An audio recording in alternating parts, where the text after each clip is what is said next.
पछिल्लो 24 घण्टामा नेपालमा 4522 जनामा कोरोना संक्रमण पुष्टि, थप 41 जनाको मृत्यु। मन्त्री परिषद विस्तार बदर, 20 मन्त्री पदमुक्त भए। 54 दिनपछि खुल्यो काठमाडौँको बजार। देशलाई भड्खुला पुग्नबाट समयमै बचाउ भन्दै माधव नेपालको भनाई। सरकारले निजी अस्पतालमा उपचार गराउने संक्रमितको खर्च नबेहोर्ने, ब्रिफिङ लिन नभ्याउँदै पदमुक्त भए मन्त्रीहरू। प्रधानमन्त्रीलाई सर्वोच्चको सन्देश, संविधानको सीमाको ख्याल गर। 13.5 लाख ज्येष्ठ नागरिकलाई तत्काल दोस्रो डोज खोप दिन सर्वोच्चको अन्तरिम आदेश। पुरस्कार बापत पाउने 5 लाखसम्म कर नलाग्ने, कस्तो आम्दानीमा कति कर, यसबारे पूरै जानकारी। आन्तरिक र अन्तर्राष्ट्रिय हवाई उडान खोल्ने सरकारको निर्णय। सर्वोच्चको आदेशप्रति असन्तुष्टि जनाउँदै प्रधानमन्त्रीले भने बढ्ता राजनीति भयो, असंवैधानिक काम रोक्न अदालत छ भन्दै उपेन्द्र यादवको भनाई। मन्त्री परिषद अब 5 सदस्यीय मात्रै। 97 अर्बको विदेशी लगानी भित्राउन लगानी बोर्डको स्वीकृति। सर्वोच्चले प्रधानमन्त्रीलाई आफ्नो सीमा बताइदियो भन्दै कांग्रेस प्रवक्ता विश्वप्रकाश शर्माले भने। एपीओको हेलम्बुत 26 जनाको घर बगेको छ।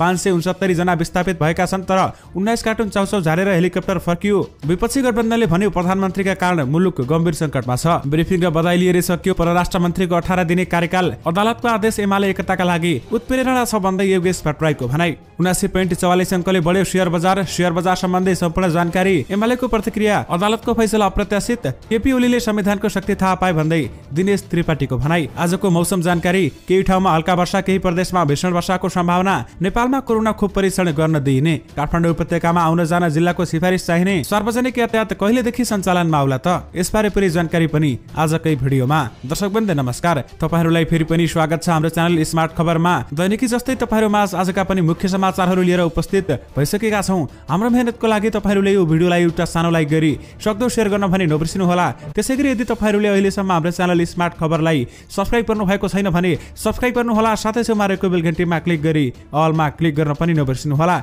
आउनुहोस् आजका मुख्य समाचारतर्फ लागौं। दर्शकवृन्द, पहिलो खबर कोरोना भाइरसका संक्रमितहरूको संख्याबाट सुरु गर्न चाहे। पछिल्लो 24 घण्टामा नेपालमा थप 4522 जनामा कोरोना भाइरस कोभिड-19 को संक्रमण पुष्टि भएको छ।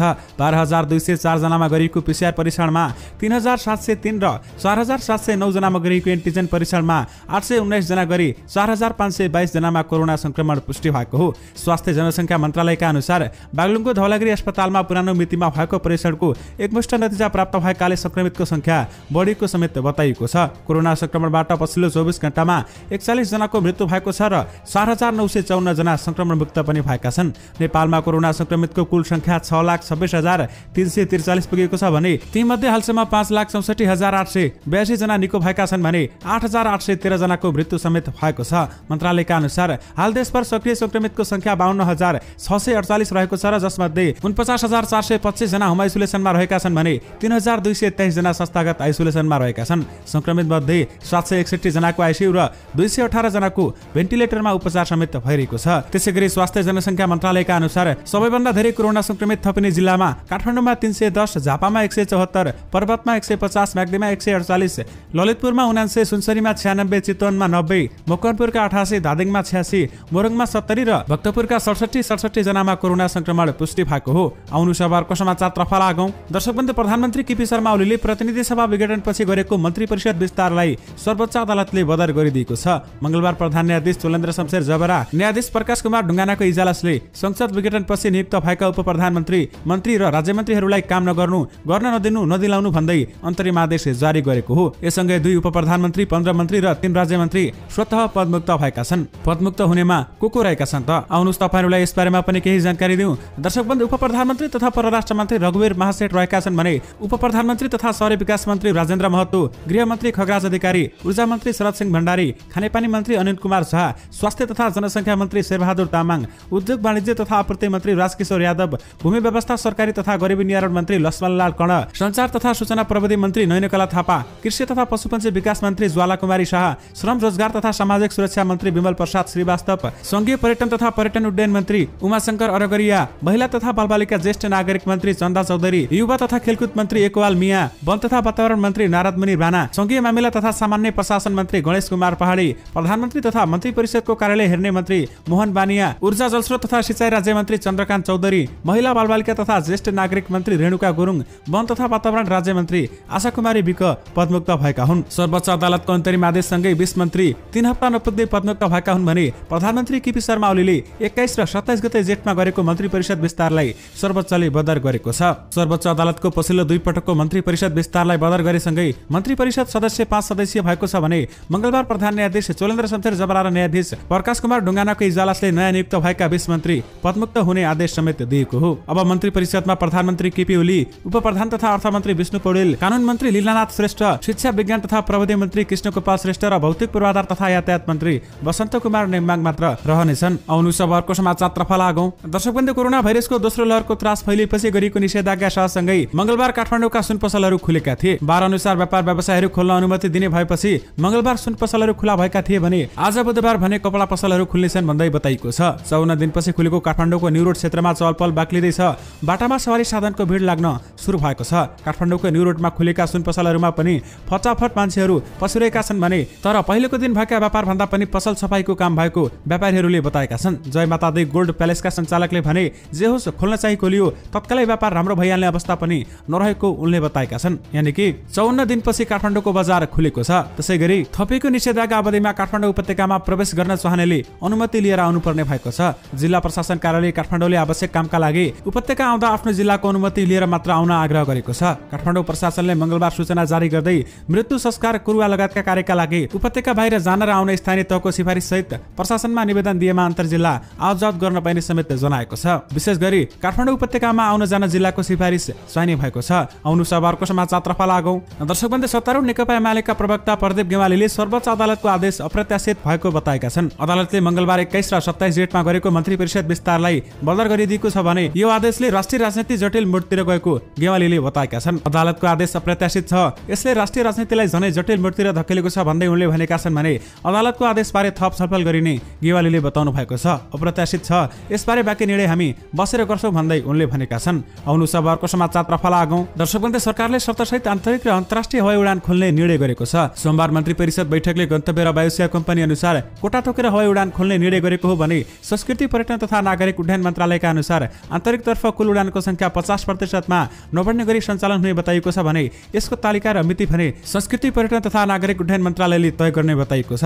बुधबारसम्म तालिका तय गर्ने पर्यटन मन्त्रालयले बताएको छ भने सरकारले अन्तर्राष्ट्रिय तर्फ समेत नियमित हवाई उडान थप गर्ने निर्णय समेत गरेको छ। अब काठमाडौँ दोहा रुटमा नेपाली वायुसेवाले 2 र कतारका वायुसेवाले 2 गरी सातामा 4 उडान गर्ने भएका छन्। काठमाडौँको इस्तानबुलमा साताको 2 र काठमाडौँको दुबई रुटमा समेत सातामा 4 उडान हुने बताइएको छ। काठमाडौँको दमाम रुटमा साताको 2, काठमाडौँको कुवेतमा साताको 2, काठमाडौँ मस्कटमा साताको 1 र मलेसियामा साताको 4 उडान खुल्ने भएको छ। दक्षिण कोरियामा 1 र जापानमा 1 उडान खुला भएको छ भने काठमाडौँ छेन्दु र ग्वाङझाओ रुटमा साताको 1 उडान हुने गरी खुलेको छ। विशेष गरी आन्तरिक र अन्तर्राष्ट्रिय हवाई उडान खुल्ने सरकारले निर्णय गरेको छ।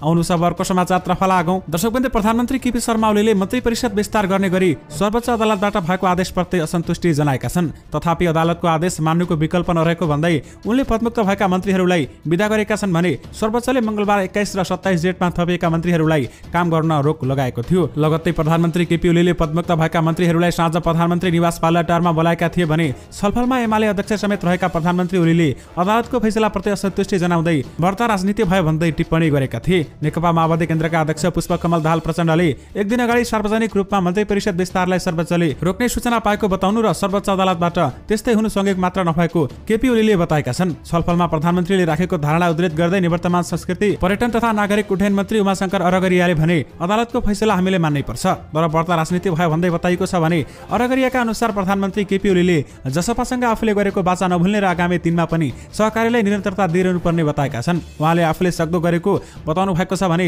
नागरिकता अध्यादेश ल्याएको सर्वोच्चले रोकेको उल्लेख गर्नु भएको छ। नेता अरगरियाले भने जवाफमा हामीले पनि आगामी दिनहरूमा सहकारीलाई निरन्तरता दिने भनेका छौं भन्दै बताएका छन्। विशेष गरी बढ्ता राजनीति भयो भन्दै सर्वोच्चको आदेशप्रति असन्तुष्टि जनाउँदै प्रधानमन्त्री केपी ओलीले भनेका छन्। आउनु सबहरुको समाचारतर्फ लागौं। दर्शकवृन्द, सरकारले निजी अस्पतालमा उपचाररत कोभिड-19 संक्रमितको उपचार खर्च नहेर्ने भएको छ। स्वास्थ्य तथा जनसंख्या मन्त्रालयका सहप्रवक्ता डाक्टर समीर कुमार अधिकारीले मंगलबार एक सूचना जारी गर्दै सरकारसँग सेवा सम्झौता गरेका निजी अस्पतालहरूमा भर्ना भई उपचार गराइरहेका संक्रमितको उपचार खर्च आगामी असार 18 गतेसम्म मात्र बेहोर्ने निर्णय सचिव स्तरीय बैठकले गरेको समेत बताएका छन्। सूचनामा भनिएको छ कोभिड-19 को उपचारका लागि सेवा सम्झौता भएका निजी अस्पतालहरूमा आजसम्म भर्ना भई उपचाररत संक्रमितहरूको आजका मितिले 10 दिनसम्मको मात्रै नियमानुसारको शोध भर्ना उपलब्ध गराइने बताइएको छ। अब उपरान्त सरकारी अस्पतालहरू, स्वास्थ्य प्रतिष्ठानहरू र मेडिकल कलेजहरूलाई मात्रै कोभिड-19 उपचारको अस्पतालको रूपमा तोकी सेवा प्रवाहको व्यवस्थापन गरिएको सूचनामा उल्लेख गरिएको छ। कोरोना महामारी उत्कर्षमा पुगेका बेलामा सरकारले कोभिड-19 उपचारका लागि तोकिएका सरकारी तथा सेवा सम्झौता गरेका निजी अस्पताललाई उपचार बाबतको खर्च शोध भर्ना गराउने निर्णय समेत गरेको थियो। विशेष गरी सरकारले निजी अस्पतालमा उपचार गराउने संक्रमितको खर्च नभए बेहोर्ने भएको छ। आउनु सब अर्को समाचारतर्फ लागौं। दर्शकवृन्द, नेकपा एमालेका नेता माधव नेपालले मुलुकलाई बडखोलामा पुग्नबाट समयमै बचाउनु पर्ने बताएका छन्। प्रधानमन्त्री एवं पार्टी अध्यक्ष केपी शर्मा ओलीतर्फ संकेत गर्दै उनले संसद सरकार र पार्टीलाई तहस नहस पारेर गलत बाटो अङ्गाल्दाको परिणाम देश पार्टी र जनताले झेलिरहेको समेत बताएका छन्। नेता नेपालले सामाजिक सञ्जाल फेसबुकमा लेखेका छन्, सरकार र पार्टीको पदको दुरुपयोग गरेर पटक पटक गलत निर्णय गर्दै जाने स्थितिले पार्टी देश र कसैलाई गन्तव्यमा पुर्याउँदैन र राम्रो परिणाम दिँदैन। हामीले गलत कार्यको खबरदारी गर्दै आएका थियौं र छौं भन्दै उनले बताएका छन्। विशेष गरी देशलाई बडखोलामा पुग्नबाट समयमै बचाउँ भन्दै माधव नेपालले भनेका छन्। आउनु सब अर्को समाचारतर्फ लागौं। दर्शकवृन्द, सर्वोच्च अदालतले कोभिसिल्डको पहिलो डोज खोप लगाएका 65 वर्ष नागेका ज्येष्ठ नागरिकलाई यथाशीघ्र दोस्रो डोज खोप दिन अन्तरिम आदेश जारी गरेको छ। न्यायाधीश ईश्वर खतिवटाका इजलासले गत फागुनमा कोभिसिल्डको पहिलो डोज लगाएका ज्येष्ठ नागरिकलाई दोस्रो डोज पनि दिन ढिला भइरहेको भन्दै यथाशीघ्र खोप व्यवस्था गर्न अन्तरिम आदेश दिएको हो। विश्व स्वास्थ्य संगठनले कोभिसिल्ड खोप पहिलो डोज लगाएको 8 देखि 12 हप्तासम्म लगाउन सकिने सिफारिस गरेको छ भने तर नेपालको 65 वर्षमाथिका 13.5 लाख ज्येष्ठ नागरिकले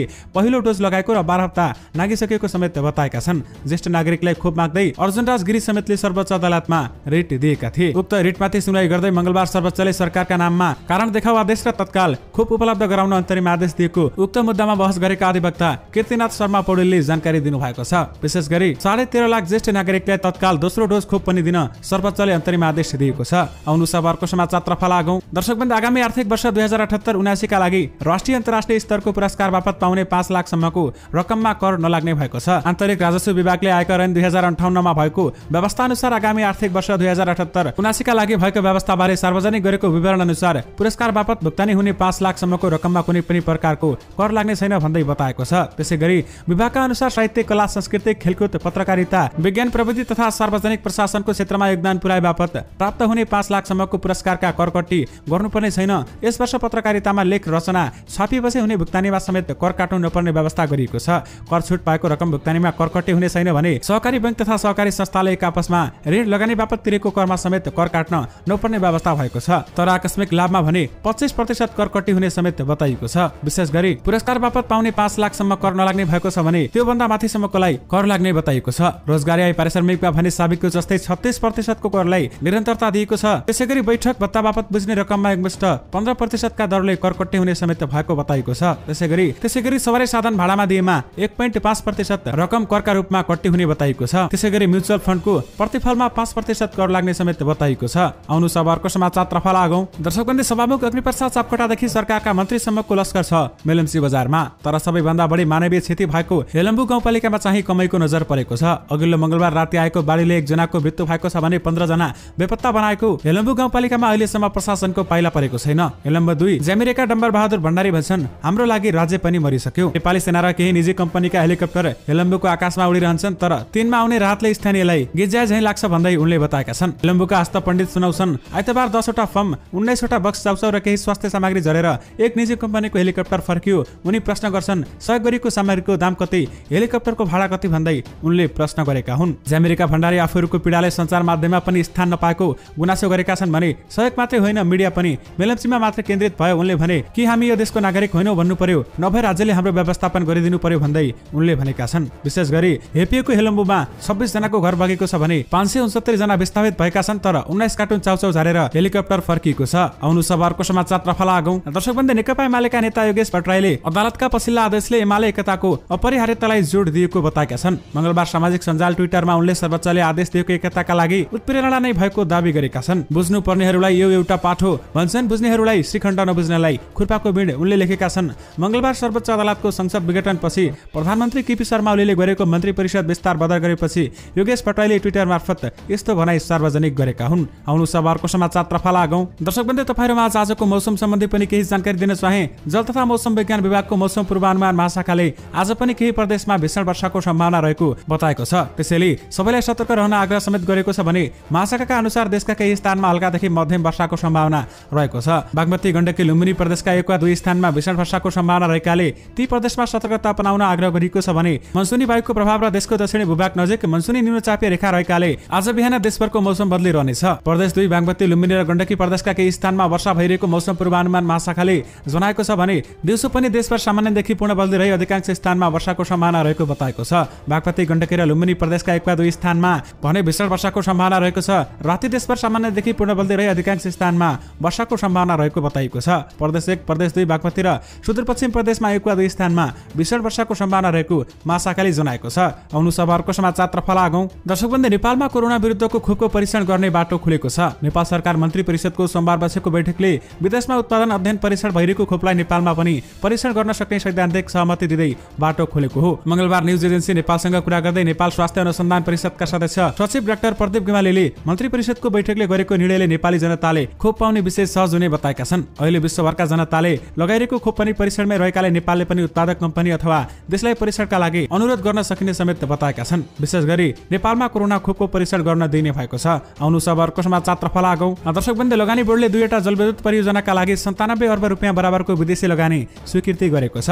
मंगलबार प्रधानमन्त्री एवं लगानी बोर्डका अध्यक्ष केपी शर्मा ओलीको अध्यक्षतामा बसेको बोर्डको 47औं बैठकले यस्तो निर्णय गरेको हो। स्वीकृति लगानीको सानो हिस्सा स्वदेशी र ठूलो हिस्सा भने विदेशी रहेको बोर्डका कार्यकारी निर्देशक सुशील भट्टले बताएका छन्। 285 मेगावाटको माथिल्लो तम्बर जलविद्युत परियोजनाका लागि बोर्डले 54 करोड अमेरिकी डलर लागत स्वीकृति गरेको छ, जसमा स्वदेशी कम्पनी तमोर सानिमा हाइड्रो पावरको 20 र सिंगापुरको कम्पनीको 80% लगानी रहने बताइएको छ। यस्तै 33 अर्ब 41 करोड 40 लाख लागत अनुमानित रहेको तल्लो मनाङ मर्स्याङ 139.2 मेगावाटको लागि पनि बोर्डले लगानी स्वीकृति दिएको छ भने यो परियोजनामा बुटल पावर कम्पनीले जोइन्ट भेन्चरमा लगानी समेत भित्राएको हो। विशेष गरी 97 अर्बको विदेश लगानी भित्राउन लगानी बोर्डले स्वीकृति दिएको छ। आउनु अब अर्को समाचारतर्फ लागौं। दर्शकवृन्द, विपक्षी गठबन्धनका नेताहरूले प्रधानमन्त्री केपी शर्मा ओलीका कारण मुलुक गम्भीर संकटतर्फ धकेलिएको भन्दै यस विरुद्ध संयुक्त रूपमा अघि बढ्ने बताएका छन्। नेपाली कांग्रेसका सभापति शेरबहादुर देउवा, नेकपा माओवादी केन्द्रका अध्यक्ष पुष्पकमल दाहाल प्रचण्ड, नेकपा एमालेका नेता माधव नेपाल, जनता समाजवादी पार्टीका अध्यक्ष उपेन्द्र यादव र राष्ट्रिय जनमोर्चाकी उपाध्यक्ष दुर्गा पौडेलले संयुक्त विज्ञप्ति जारी गर्दै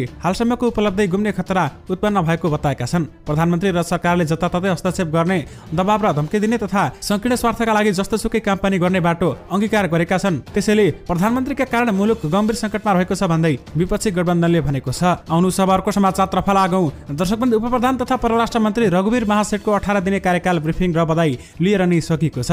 यसबीचमा मन्त्री महासेठले मन्त्रालयका विभिन्न महाशाखा र विदेश स्थित कूटनीतिक नियोगहरूबाट ब्रिफिङ लिए। सो ब्रिफिङमा उनले सरकारको परराष्ट्र नीतिका प्राथमिकताहरूबारे मन्त्रालयका उच्च अधिकारी र राजदूतहरूलाई जानकारी गराएका थिए। उनले जुन 15 र 18 मा 2 चरणका विदेश स्थित कूटनीतिक नियोगका प्रमुखहरूलाई निर्देशन समेत दिएका थिए। साथै उनी मन्त्रालयका केही अन्य कार्यक्रममा सहभागी भए। जुन 10 मा उनले सिंगापुरका विदेश मन्त्री विभिन्न बालकृष्ण भर्चुअल माध्यम मार्फत द्विपक्षीय कुराकानी गरे। जुन 18 मा उनले भने कम विकसित मुलुकहरूको संस्था एलडीसी को एक कार्यक्रमलाई सम्बोधन गरे। यसबीचमा उनलाई भारत, पाकिस्तान, कतार, दक्षिण कोरिया र स्विजरल्यान्ड लगायतका देशहरूका राजदूतले पनि उनलाई भेटेर बधाई समेत दिएका थिए। विशेष गरी परराष्ट्र मन्त्रीको 18 दिने कार्यकाल ब्रिफिङ र बधाई लिएरै सकिएको छ। आउनु अब अर्को समाचारतर्फ लागौं। दर्शकवृन्द, काठमाडौँ उपत्यकामा 1.5 महिनादेखिको निषेधाज्ञा आजदेखि केही खुकुलो भएको छ। गत आइतबार बसेको काठमाडौँ उपत्यका जिल्ला प्रशासन कार्यालयका अधिकारीको बैठकले जनजीवन सहज बनाएर आर्थिक गतिविधि चलायमान बनाउने गरी निषेधाज्ञालाई केही खुकुलो बनाएको हो। निजी सवारी साधनमा हिजोदेखि जोर बिजोर प्रणाली लागू भएको छ। यसबारेमा तपाईहरुलाई हामीले पहिलेका रिपोर्टहरुमा पनि जानकारी दिइसकेका छौं र यसमा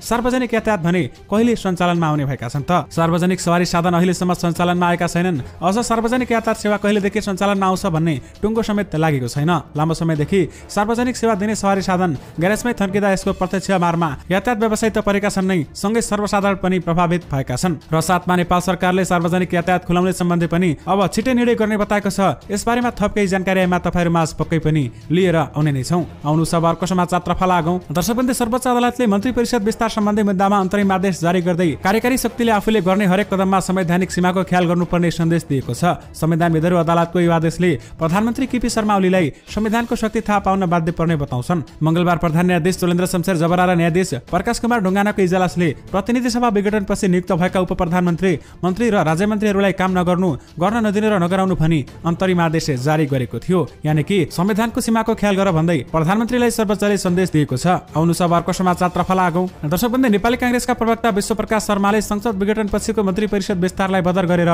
सर्वोच्च अदालतले मन्त्री परिषदको संविधानमाथि श्रृङ्खलाबद्ध बलमिचाइलाई अस्वीकृत गरेको बताएका छन्। उनले भनेका छन्, सर्वोच्चको आदेशले म नै राज्य हुँ भन्ने प्रधानमन्त्री केपी शर्मा ओलीको कार्यशैली संविधान विपरीत भएको पुष्टि गरेको समेत बताएका छन्। संविधानमाथि प्रधानमन्त्रीबाट श्रृङ्खलाबद्ध बलमिचाइ भइरहेको थियो। आजको सर्वोच्चको आदेश त्यसको विनम्र अस्वीकारोक्ति हुने हो। उनले भने म नै राज्य हुँ भन्ने प्रधानमन्त्री केपी ओलीको शैली असंवैधानिक थियो भन्ने पुष्टि भयो भन्दै उनले भनेका छन्। आउनु अब अर्को समाचारतर्फ लागौं। दर्शकवृन्द, तपाईहरुमा आजको शेयर बजार सम्बन्धी पनि केही जानकारी दिन चाहे। लगातार 4 दिन उच्च अंकले करेक्सन भएको शेयर बजारमा आज भने युटर्न देखिएको छ। अघिल्लो साता बुधबारबाट घट्न थालेको बजारमा यो साताको कारोबार हुने आजको दिन भने लयमा फर्किएको छ। मंगलबार 79.44 अंकले बढेको बजार 2913.84 बिन्दुमा पुगेर रोकिएको थियो। यो 2.80% को वृद्धि हो। आज सेन्सिटिभ इन्डेक्स समेत 0.19 अङ्कले वृद्धि देखिएको छ। आज बजारमा सबै समूहको परियोजना हरियो बनेको छ भने त्यसमा पनि फाइनान्स, विकास बैंक र जलविद्युतका लगानीकर्ताले बढी कमाएका छन्। त्यसैगरी आज कुन कम्पनीको शेयर मूल्य बढेर कुन कम्पनीको शेयर मूल्य घट्यो तपाईहरुले स्क्रिनमा देखाइरहेका छौ। तपाईहरुले भिडियोलाई पोस्ट गरेर सम्पूर्ण जानकारीहरू हेर्न सक्नुहुनेछ।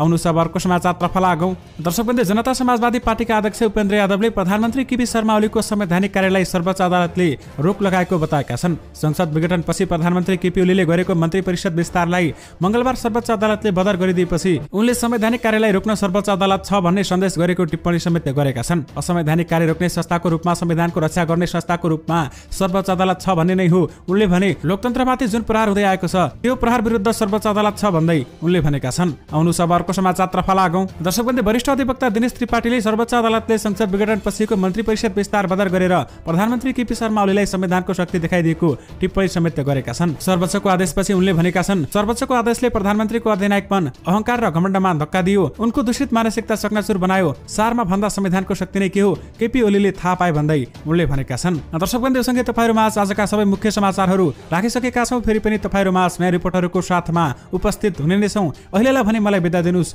नमस्कार।